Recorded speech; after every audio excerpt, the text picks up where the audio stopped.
Ano ang ginawa ng Panginoon bago siya umakyat sa langit?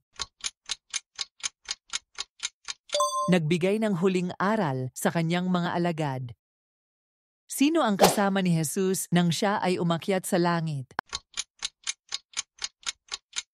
Mga apostol?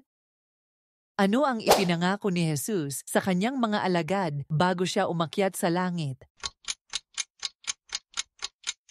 Ipapadala ang Espiritu Santo.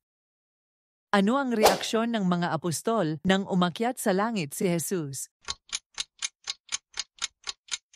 Natulala at nanatiling nakatayo.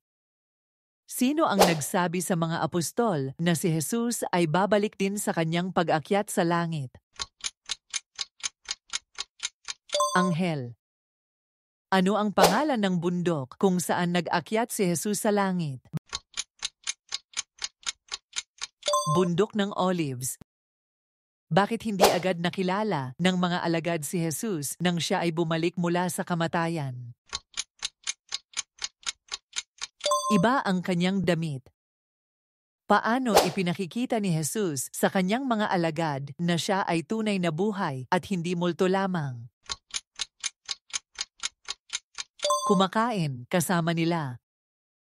Ano ang kahulugan ng salitang ascension sa Tagalog? Pag-akyat. Ano ang mensahe ng ascension story para sa mga Kristiyano? May pangako ng pagbabalik ni Jesus